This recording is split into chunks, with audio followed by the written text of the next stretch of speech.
الشیطان الرجیم بسم اللہ الرحمن الرحیم نحمدہ ونصلی علی رسولہ الکریم والمہدی الموعود علیہ السلام اما بعد فقد قال اللہ تعالیٰ فی القرآن المجید والفرقان الحمید بسم اللہ الرحمن الرحیم قل جاء الحق وزهق الباطل ان الباطل کان زہوقا صدق اللہ العظیم۔ محترم المقام نگران کار محفل و محترم المقام مرشدین اکرام فقراء افضام، محترم بزرگوں، دوستوں اور میرے عزیز ساتھیوں، اللہ تبارک و تعالیٰ کا بے انتہا شکر و احسان ہے کہ ہم آج کی اس دنیا کی سب سے بہترین محفل میں شرکت فرما ہے۔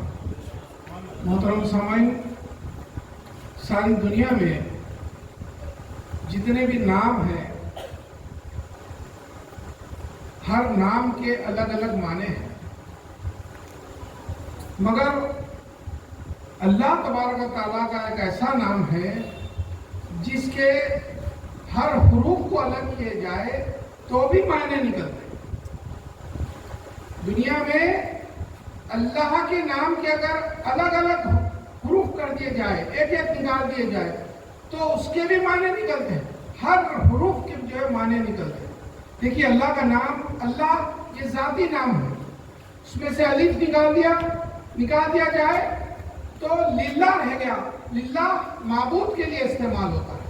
پھر للہ میں سے لام نکال دیجئے، الہ بچے گا، وہ بھی معبود کے لیے استعمال ہوگا، اور الہ میں سے الف نکال دیجئے لہو، اس کے لیے برائے خدا اس کے معنی نکلتے ہیں، اور لہو میں سے لام نکال دیا جائے تو ہو یہ ضمیر مستتر ہے جو آپ کو جو ہے جتنے پیچھے کی جو ہے چیزیں ہوتی ہیں اس کے معنی آپ کے سامنے پیش کرتی ہے۔ تو اس طریقے سے آپ دیکھیے کہ اللہ کا ایک ایسا نام ہے جو ہر حروف جو ہے کچھ نہ کچھ معنی دیتا ہے، ایک ایک آپ نکالتے جائیں۔ اب دنیا میں اللہ کے نام کے بعد اگر کوئی ایسا نام ہے جو ہر حروف اگر ایک ایک حروف کو نکال دیا جائے تو معنی دے سکتا ہے تو وہ صرف اور صرف محمد رسول اللہ کا نام، جیسا کہ جو ہے محمد کے معنی ہے جس کی سب سے زیادہ تعریف کی جائے۔ محمد میں سے آپ میم نکال دیجئے تو حمد ہوگا، ثنا کے لیے، توصیف کے لیے استعمال ہوگا۔ حمد میں سے ہاں نکال دیجئے، ممد ہوگا، میم دال ممد کے معنی ہے مدد کرنے والا، اور ممد میں سے میم نکال دیجئے تو مد بنے گا جو توصیف ہوتی ہے، تعریف ہوتی ہے، اور جو ہے بلندی اور اونچائی کے معنی دیتا ہے، اور مد میں سے میم نکال دیجئے تو دال ربوبیت اور الوہیت کے لیے استعمال ہوگا۔ اب آپ سوچ رہے ہوں گے کہ دنیا میں صرف دو ہی نام ایسے ہیں جس کے الگ الگ حروف نکال دیے جائے تو اس کے الگ الگ معنی ہوتے ہیں، تو پھر ہم تو مہدی موعود علیہ السلام کو مانتے ہیں۔ آپ سوچ رہے ہوں گے یہاں تو صرف دو ہی نام بتائے جا رہے ہیں، تو آپ یاد رکھیے کہ مہدی موعود کا نام کیا ہے؟ مہدی موعود کا نام بھی محمد ہے، مہدی موعود علیہ السلام کا نام بھی محمد ہے۔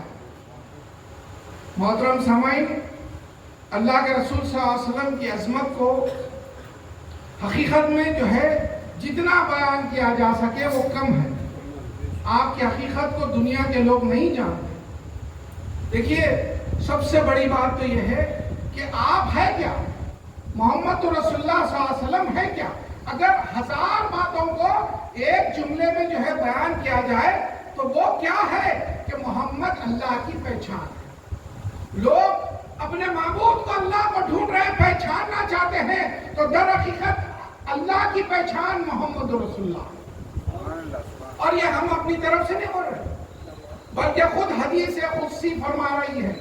اللہ کے رسول صلی اللہ علیہ وسلم فرما رہے ہیں کنتو کنزن مخفین فاحببت ان اعرف به فخلقت نور محمد۔ اللہ ایک چھپا ہوا خزانہ تھا، اس نے چاہا کہ اپنے آپ کو پہچانا جائے، اپنے آپ کو پہچاننا چاہا تو وہ نور محمدی کو پیدا کر۔ تو معلوم یہ ہوا کہ اللہ کی پہچان نور محمدی ہے، نور محمدی اللہ کی پہچان ہے۔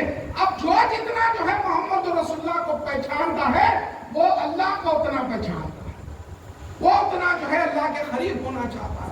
اب آپ دیکھیے کہ کہ محمد رسول اللہ صلی اللہ علیہ وسلم کے مقام و مرتبے کو اللہ نے کتنا بلند کیا. معراج شریف میں اللہ کے رسول صلی اللہ علیہ وسلم بالکل اتنا قریب چلے گئے. سورہ نجم میں خواب قوسین اور ادنا اللہ فرماتا ہے کہ اتنا قریب کہ 2 کمانوں کا فاصلہ رہ گیا. اتنا قریب چلے گئے. راز و نیاز کی باتیں ہوئی, ہزاروں لاکھوں راز و نیاز کی باتیں ہوئی. اب اس کے بعد اللہ نے 50 نمازیں امت کے لیے فرض کر دی. اللہ کے رسول صلی اللہ علیہ وسلم اس 50 نمازوں کو لے کر واپس آئے اور حضرت موسیٰ علیہ السلام نے کہا کہ آپ کی امت اتنی نمازیں نہیں پڑھ سکتی, جائیے اور پھر کم کرا کے آئیے. آپ گئے اور اللہ تبارک تعالیٰ نے آپ کی درخواست پر 5 نمازیں کم کر دی اور کہا کہ 45 پڑھ لو. پھر اس کے بعد پھر جب واپس آئے تو موسیٰ علیہ السلام پھر ملے اور کہا کہ اتنی بھی نہیں پڑھ سکتی, میں جانتا ہوں میری امت نے کیا کیا تھا. آپ کی امت 40 نمازیں روزانہ نہیں پڑھ سکتی. آپ اللہ سے جا کر پھر سے درخواست کی. پھر گئے تو پھر 5 نمازیں کم ہوئی. تو اب آپ دیکھیے کہ یہ سلسلہ کہاں تک چلا کہ 9 مرتبہ اللہ کے رسول صلی اللہ علیہ وسلم جا کے آئے. اب 5 نمازیں باقی رہ گئی تھی. موسیٰ علیہ السلام نے کہا کہ پھر بھی جو ہے آپ کی امت اتنے نمازیں نہیں پڑھے گی. تو اللہ کے رسول صلی اللہ علیہ وسلم نے فرمایا کہ میری امت کو مومن بننے کے لیے 5 نمازیں تو پڑھنی ہوگی. مجھے حیا آتی ہے, میں اللہ کے سامنے اب جا کے درخواست نہیں کروں گا. آپ فرماتے ہیں.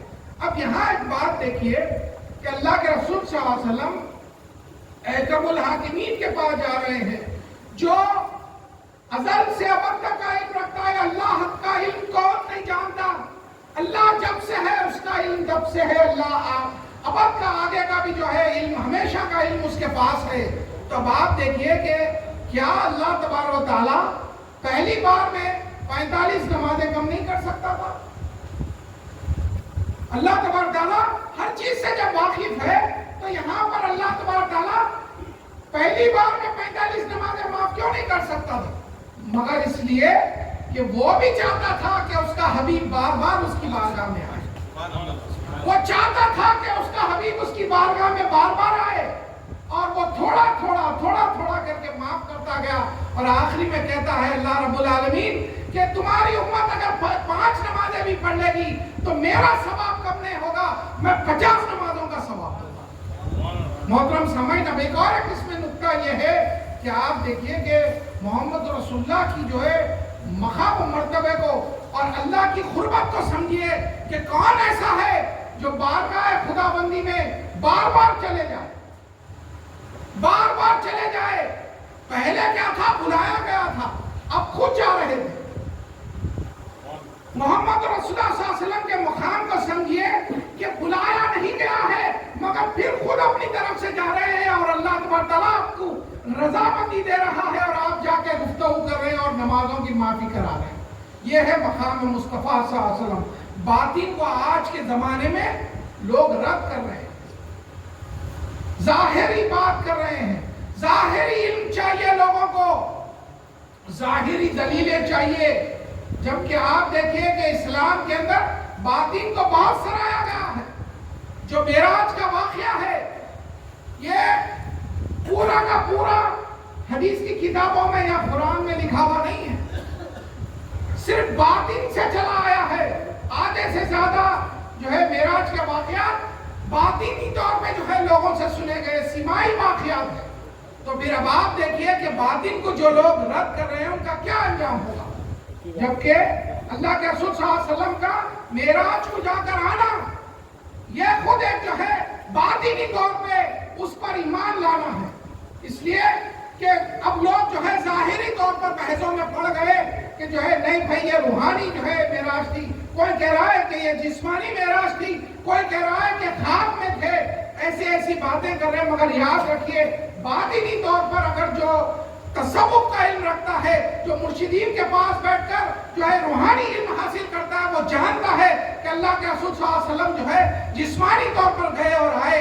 معراج کے واقعے کو جو ہے دلی کے ایک جو ہے خواجہ رسول نما ایک اللہ کے ولی گزرے ہیں. ایک مرتبہ ایسا ہوا کہ دلی کے اندر جو ہے ایک بہت بڑے جو ہے استاد اپنے شاگردوں کو پڑھا رہے تھے اور یہ بحث چھڑ گئی پھر سے، یہ اس وقت سے چلتے آ رہی ہے کہ معراج کو جو واقعہ تھا اس وقت جو ہے وہ استاد کے سامنے تمام شاگرد جو ہے یہ گفتگو کرنے لگے کہ وہ کیسا آسمانوں کے پار چلے گئے، آسمانوں کو تو سائنس کہتی ہے کہ اس کے آگے کوئی نہیں جا سکتا۔ اب استاد پریشان ہو گئے کہ میں کیسا ان شاگردوں کو سمجھاؤں، وہ سمجھا نہیں پا رہے تھے اور شاگرد جو ہے ایک سے ایک سوال کرتے جا رہے تھے۔ تو وہیں پر قریب میں ایک اللہ کے ولی کھڑے ہو کر جن کا نام تھا خواجہ رسول نما، وہ یہ گفتگو سن رہے تھے کہ اب استاد پھنس گیا ہے، اب یہ سمجھ نہیں پا رہا ہے اور نہ سمجھا پا رہا ہے۔ تو تمام شاگردوں کو خواجہ رسول نما نے کہا کہ باہر آؤ، قلعے کی ایک دیوار کے پاس لے جا کر کہتے ہیں کہ اب میں تم کو سمجھاتا ہوں کہ کس طرح رسول اللہ صلی اللہ علیہ وسلم گئے اور آئے، کس طرح جو ہے پتھر کی طرح آسمان کے آگے اور پیچھے جا کر آگے۔ خواجہ رسول نما سب کو جمع کرتے ہیں تمام شاگردوں کو اور دیوار کے پاس کھڑے ہو کر جو ہے دیوار کے اندر چلے جاتے ہیں اور پھر باہر آ کے کہتے ہیں کہ ایسا گئے تھے اور ایسا آ گئے، ایسا گئے تھے اور ایسا آ گئے۔ دیوار کے اندر چلے جاتے ہیں جسمانی طور پر اور پھر دیوار سے باہر آ کے کہتے ہیں کہ ایسا گئے تھے اور ایسا آ گئے۔ یہ اللہ کے ولیوں کی شان ہے۔ دیکھیے باطنی علم بہت بڑی چیز ہوتی ہے، وہ ہر ایک کو نصیب نہیں ہوتا۔ جیسا کہ ابھی جو ہے پیر و مرشد نے جو ہے مولانا روم کے جو ہے تذکرہ کو چھیڑا ہے، تو مولانا روم جو ہے ایک مرتبہ جو ہے جو پہلے جو ہے مولانا تھے، اب جو ہے دیکھیے مولانا روم جو ہے ایک مولوی تھے، بچوں کو پڑھا رہے تھے۔ پہلے کے دور میں قلم سے ہاتھ سے لکھی ہوئی کتابیں ہوتی تھی، اگر اس پر پانی ڈالے تو پوری جو ہے سیاہی مٹ جاتی تھی۔ وہ ایک ہاؤس کے کنارے، بعض روایتوں میں ہے کہ ایک تالاب کے کنارے بیٹھ کر مولانا روم بچوں کو پڑھا رہے تھے۔ تو جو ہے اس وقت جو ہے ایک شاہ شمس تبریز جو ہے وہاں پر آتے ہیں اور وہ یہ پوچھتے ہیں کہ تم ان لوگوں کو کیا پڑھا رہے ہو؟ تو مولانا نے کہا کہ تم نہیں جانتے کہ یہ کیا ہے، تم نہیں جانتے یہ کیا ہے، کیونکہ شاہ شمس تبریز ایک اللہ کے ولی تھے اور اللہ کی یاد میں لگے رہتے تھے، وہ ان ظاہری علم سے واقف نہیں تھے۔ تو جو ہے مولانا روم نے کہا کہ شاہ شمس تبریز سے کہ یہ کیا ہے، جب پوچھا گیا تو کہا کہ تم اس کو نہیں جانتے یہ کیا ہے۔ بہرحال مولانا روم پڑھا کر جب جو ہے تھوڑا بریک لیتے ہیں تھوڑی دیر کے لیے، تو شاہ شمس تبریز جو ہے ان کتابوں کو حوض میں پھینک دیتے، پوری کتابیں حوض میں چلے گئی، پانی میں بھیگ گئی۔ جیسے پتا چلا سب بھاگ کے آئے۔ مولانا روم نے پوچھا یہ کیا کر دیا، سارا علم ضائع ہو گیا، یہ دور دور سے لایا گیا تھا، برسوں سے لکھا گیا تھا۔ تو شاہ شمس تبریز اس ہاؤس میں جو ہے جاتے ہیں اور ایک ایک کتاب کو نکالتے ہیں اور جھٹکتے ہیں تو گرد نکلتی ہے، صحیح سلامت پورے کتابوں کو نکالتے ہیں کہ ایک بھی کتاب کا ایک بھی صفحہ بھیگا نہیں تھا۔ تو مولانا روم نے شمس تبریز سے پوچھا کہ یہ کیا ہے، تو کہا کہ یہ وہ ہے جو تم نہیں جانتے، یہ وہ ہے جو تم نہیں جانتے۔ محترم سامعین دیکھیے باطنی علم کا جو ہے بہت بڑا مقام ہے، مگر یہ اس وقت حاصل ہوتا ہے جب آپ بزرگوں کی صحبت میں کے دل سے جو ہے بیٹھتے ہیں اور حاصل کرنے کی کوشش کرتے ہیں اور پھر کچھ پانے کی کوشش کے لیے جو ہے بیٹھتے ہیں تو ملتا ہے۔ تنقید کرنے کی جو ہے نظریے سے بیٹھیں گے تو کچھ نہیں ملے گا، یاد رکھیے۔ محترم سامعین، اللہ کے رسول صلی اللہ علیہ وسلم کا جو مقام و مرتبہ ہے، دیکھیے ایک ہے اللہ کے رسول صلی اللہ علیہ وسلم کی سنت جو قرآن اور حدیث سے آپ کو ملے گی، لیکن ایک ہے صحابہ کی سنت۔ یہ سنت آپ کو کہاں سے ملے گی، اس کو سننے کی ضرورت ہے۔ صحابہ کی سنت کیا تھی؟ دیکھیے اللہ اور اس کو رسول کی جو سنت ہے وہ آپ کے سامنے قرآن اور حدیث کی شکل میں، لیکن آپ دیکھیے ایک ہے صحابہ کی سنت۔ صحابہ رسول اللہ صلی اللہ علیہ وسلم کو کیا کیا سمجھتے، کس طریقے سے ادب کرتے تھے، کیسی کیسی قربانیاں دیتے تھے، وہ قربانی کے ذریعے حاصل کرنا چاہتے تھے۔ تمام لوگ اپنی اپنی جو قربانیاں دیے ہیں اس کے اوپر چند جو ہے باتوں کو اوپر روشنی ڈالنے کی یہ فقیر کوشش کرے گا کہ دیکھیے اللہ کے رسول صلی اللہ علیہ وسلم کا مقام و مرتبہ کو صحابہ نے کیسا جو ہے نبھایا اور کیسی قربانیاں دی ہیں۔ مدینے کے اندر ایک مرتبہ ایک صحابی ایک بہت بڑا گھر بناتے ہیں، گنبد نما اللہ کے رسول صلی اللہ علیہ وسلم نیا نیا تعمیر ہوا تھا، اللہ کے رسول صلی اللہ علیہ وسلم وہاں سے گزرتے ہیں تو اللہ کے رسول صلی اللہ علیہ وسلم نے ایک دوسرے صحابی سے پوچھا کہ یہ گھر کس کا ہے؟ تو انہوں نے فلاں کا ہے بلکہ نام بتایا۔ اللہ کے رسول صلی اللہ علیہ وسلم نام سن کر آگے بڑھ گئے۔ اب جس کا گھر تھا وہ صحابی آئے، ان کو بتایا گیا کہ رسول اللہ صلی اللہ علیہ وسلم نے تمہارے گھر کے بارے میں پوچھا۔ تو انہوں نے کہا کہ کیا کہا؟ تو کہا کہ اللہ کے رسول صلی اللہ علیہ وسلم نے تمہارے گھر کے بارے میں صرف پوچھا اور دیکھا اور چلے گئے۔ تو انہوں نے اپنے پورے گھر کو توڑ دیا، نئے گھر کو توڑ دیا۔ جب اللہ کے رسول صلی اللہ علیہ وسلم کو یہ بات معلوم ہوئی اور پوچھا کہ کیوں توڑا، تو کہا کہ یا رسول اللہ صلی اللہ علیہ وسلم آپ نے میرے گھر کو دیکھا اور کچھ نہیں کہا تو میں نے سمجھا کہ یہ آپ کو پسند نہیں آیا، میں نے سمجھا کہ یہ آپ کو پسند نہیں آیا، اس میں کوئی نقص ہوگا، اسی لیے میں نے پورا ڈھا دیا۔ کیا کیا قربانیاں تھے دیکھیے اللہ کے رسول صلی اللہ علیہ وسلم۔ اللہ اور اس کے رسول کو راضی کرنا کیسا جانتے تھے جو ہے صحابہ، ہر وقت کوشش کرتے تھے کہ رسول اللہ صلی اللہ علیہ وسلم کو راضی رکھے، کسی بھی بات سے صحیح ناراض نہ کرے بلکہ راضی رکھے، اور قربانیاں دیتے تھے۔ سنت الگ چیز ہے، رضامندی کے لیے قربانی الگ چیز ہے۔ دیکھیے ایک مرتبہ مدینے کے اندر ایک صحابی جو غریب تھے، ان کے گھر میں ایک بازو کا جو یہودی تھا، اس کے گھر کا جو ہے کھجور کا جھاڑ وہ صحابی کے گھر میں آ گیا۔ اس طریقے سے کراس جو ہے کھجور کا جھاڑ، آپ ہم دیکھیں ہوں گے کبھی سفر کرے تو کہ کھجور کے جھاڑ ٹیڑھے بھی ہو جاتے ہیں، تو اس طریقے سے وہ ٹیڑھا ہو کر صحابی رسول کے گھر میں کھجور گرتے تھے، تو وہ صحابی رسول کے بچے جو ہے وہ کھجور کو کھا لیتے تھے۔ تو جس کا جھاڑ تھا وہ منافق یا یہودی جو بھی تھا، وہ آ کر بچوں کے ہاتھ میں سے کھجور کھینچ لیتا تھا۔ ایک مرتبہ تو یہ ہوا کہ جو بچے کھا رہے تھے منہ میں سے جو ہے انگلی ڈال کر وہ کھجور کو باہر نکال لیا، تو اب صحابی رسول کو رہا نہ گیا، اللہ کے رسول صلی اللہ علیہ وسلم کے پاس جاتے ہیں اور عرض کرتے ہیں کہ یا رسول اللہ صلی اللہ علیہ وسلم میرے گھر کے بازو فلاں کا گھر ہے، وہ اس کا جو جھاڑ ہے وہ میرے گھر کی طرف آ گیا ہے اور کھجور گرتے ہیں تو بچے کھا لیتے ہیں، وہ آ کر چھین لیتا ہے، اب تو حد یہ ہو گئی کہ منہ میں سے اس نے کھجور نکال لیا ہے۔ اللہ کے رسول صلی اللہ علیہ وسلم سے انہوں نے درخواست کی کہ اس سے کہیے کہ یا تو وہ کھجور کا جھاڑ مجھے بیچ دے یا پھر مجھے اتنی سہولت دے، اتنی جگہ دے کہ میں دیوار بنا دوں۔ تو اللہ کے رسول صلی اللہ علیہ وسلم اس کو بلاتے ہیں، جس کا جھاڑ تھا اس کو بلایا گیا اور اس سے کہا گیا، اللہ کے رسول صلی اللہ علیہ وسلم محفل میں بیٹھے ہیں، صحابہ موجود ہے، آپ نے پوچھا، اللہ کے رسول صلی اللہ علیہ وسلم نے کہا کہ اے بھائی کیا تم وہ جھاڑ کو بیچو گے؟ تو اس نے کہا کہ میں وہ جھاڑ نہیں بیچوں گا، کیونکہ میرے بچے اس جھاڑ کے کھجور کو بڑی محبت سے اور مزے سے کھاتے ہیں۔ تو اللہ کے رسول صلی اللہ علیہ وسلم نے کہا کہ کم از کم اتنی جگہ دے دو، اتنا جو ہے ساتھ دے دو کہ دیوار بنا سکے۔ تو کہا کہ میں وہ بھی نہیں دے سکتا۔ تو جو ہے اللہ کے رسول صلی اللہ علیہ وسلم اس کو کہتے ہیں کہ دیکھو اگر تم وہ دے دو گے تو تم کو جو ہے فلاں 10 جھاڑ ہم جو ہے فلاں جگہ کے دے دیں گے۔ تو اس نے کہا کہ نہیں میں یہ بھی نہیں کر سکتا۔ تو اللہ کے رسول صلی اللہ علیہ وسلم نے کہا کہ اگر تم وہ ایک جھاڑ دے دو گے تو جنت میں اللہ تبارک تعالیٰ تم کو 600 جھاڑ کا باغ دے گا۔ تو اس نے کہا کہ میں وہ بھی نہیں دے سکتا، تب بھی نہیں دے سکتا، کیونکہ جنت تو بعد میں ملے گی، اب کا معاملہ یہ ہے کہ اب میرا کیا ہوگا، میں وہ جھاڑ نہیں دے سکتا۔ یہ بول کر جب وہ واپس جا رہا تھا تو صحابہ میں سے ایک حضرت ابو دادا رضی اللہ تعالیٰ عنہ بیٹھے ہوئے تھے۔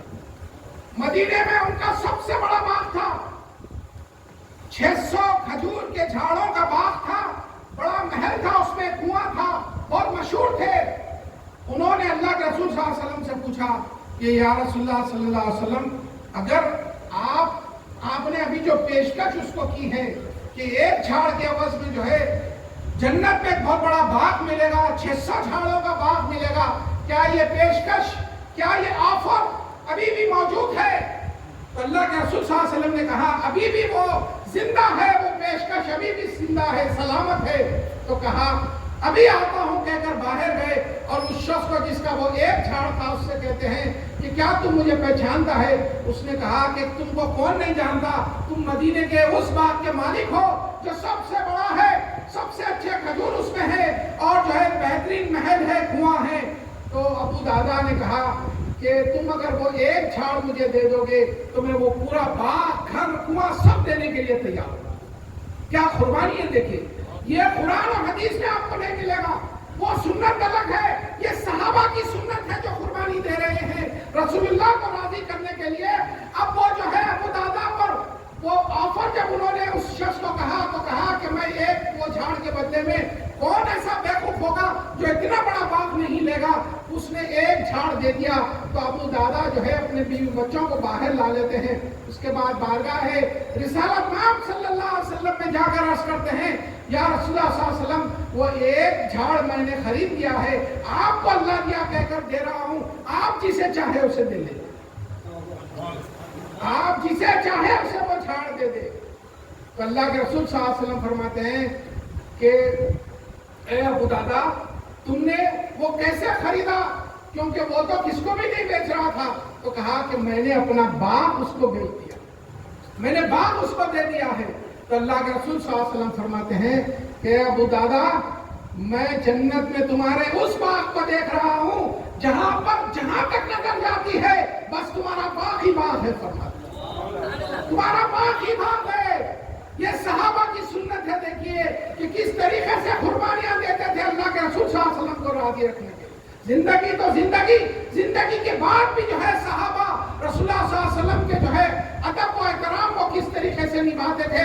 ایک مرتبہ اللہ کے جو ہے رسول کے خلیفہ حضرت عمر فاروق رضی اللہ تعالیٰ عنہ راستے سے جا رہے ہیں، اور جا کر جو ہے آپ نے دیکھا کہ بارش ہوئی ہے تو ایک گھر سے پانی کا پرنالا راستے پہ گر رہا ہے، راستے پہ پانی کا پرنالا گر رہا ہے، لوگ بھیگ رہے ہیں، کپڑے خراب ہو رہے ہیں۔ تو حضرت عمر فاروق جو اس وقت جو ہے خلیفۃ المسلمین تھے، آپ اوپر چڑھتے ہیں اور اس گھر کے اوپر کا جو پرنالا تھا اس کو بند کر دیتے ہیں، دوسری طرف سے کھول دیتے ہیں۔ آپ آئے، اپنی بارگاہ میں بیٹھ گئے۔ اب تھوڑی دیر کے بعد یہ ہوا کہ ایک شخص آ کر آپ کے کان میں کچھ کہتا ہے۔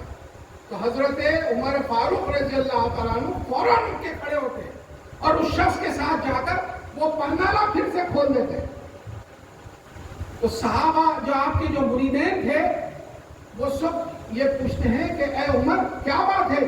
پہلے تو تم نے وہ پرنالا بند کر دیا تھا، لوگوں کو تکلیف ہو رہی تھی، نماز کے کپڑوں پہ چھینٹے اڑ رہے تھے، کیچڑ اڑ رہا تھا، تم نے اس کو بند کر دیا تھا۔ پھر وہ شخص کون تھا جو اگر کان میں آپ کو کچھ بولا، اس نے کیا کہا تو تم جا کر وہ پرنالا پھر سے کھول دیے؟ تو حضرت عمر فاروق فرماتے ہیں کہ وہ شخص جو ہے اس گھر کا مالک تھا، اس نے مجھے بتایا کہ وہ پرنالا رسول اللہ صلی اللہ علیہ وسلم نے اپنے ہاتھ سے بنایا تھا، اپنے ہاتھ سے وہ پرنالا بنایا تھا۔ تو میں جا کر اس پرنالے کو پھر سے کھول دیا تو معلوم یہ ہوا کہ دنیا کا اب کوئی اگر شخص پرنالا باہر بنائے گا تو وہ گنہگار ہوگا، لیکن حضرت عمر فاروق جانتے تھے کہ یہ وہ پرنالا ہے جو یہاں سے گزرے گا تو اس کے کپڑے میلے نہیں بلکہ صاف ہو جائیں گے، جو اس راستے سے گزرے گا وہ اس کپڑوں سے جو ہے نماز پڑھے گا تو اس کی نماز قبول ہو جائے گی، صرف وہ ایک پرنالا جائز ہوگا کیونکہ وہ رسول اللہ کے ہاتھ سے بنا۔ بعد میں بھی صحابہ رسول اللہ صلی اللہ علیہ وسلم کے مقام کو کس طرح نبھاتے ہیں۔ دیکھیے رسول اللہ صلی اللہ علیہ وسلم کے ہاتھ سے بنا تھا تو اس کو اس طریقے سے نبھاتے ہیں۔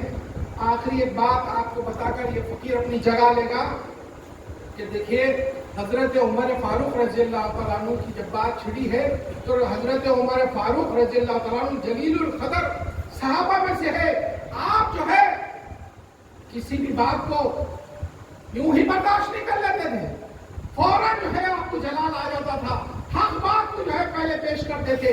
یہی وجہ ہے کہ رسول اللہ صلی اللہ علیہ وسلم نے فرمایا کہ عمر جہاں سے گزرتے ہیں شیطان وہاں سے بھاگ جاتا ہے۔ تو اللہ کے رسول صلی اللہ علیہ وسلم کے دور میں جو ہے ایک مرتبہ یہ ہوا کہ ایک یہودی اور ایک مسلمان کا گھر بازو بازو تھا اور جو ہے ایک وہاں پر کنواں تھا، دونوں روز پانی جو ہے بھرنے کے اوپر جھگڑا کرتے تھے، پانی پہلے ہم بھریں گے تم بعد میں بھرنا، یہ بات پر ایک مسلمان اور یہودی کا جھگڑا ہوتا تھا۔ دونوں مل کر یہ فیصلہ کرے کہ چلو ہم یہ معاملے کو رسول اللہ کے پاس لے جائیں.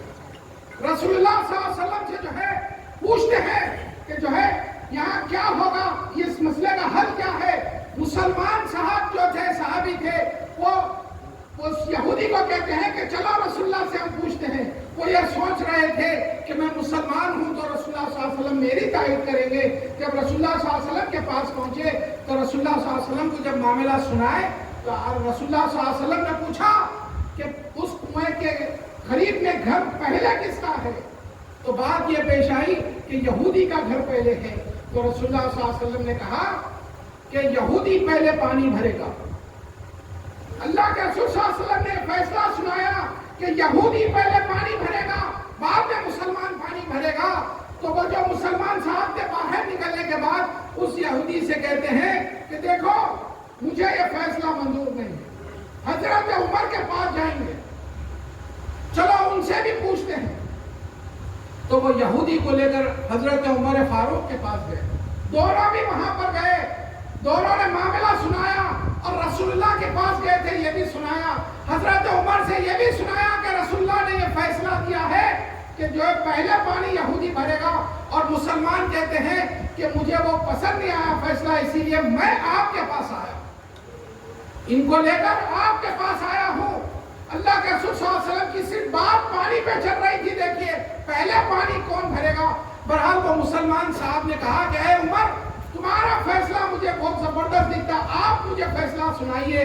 تو حضرت عمر فاروق رضی اللہ تعالیٰ عنہ عرض کرتے ہیں تم تھوڑی دیر یہیں پر رکو, میں اندر جا کر آتا ہوں. اندر گئے, تلوار لائے اور مسلمان کی گردن اڑا دی اور کہا کہ جو رسول اللہ کے فیصلے کو نہیں مانتا, جو رسول اللہ کی بات کو نہیں مانتا, اسے جینے کا حق نہیں ہے, اس کو جینے کا حق نہیں ہے, وہ واجب القتل ہے.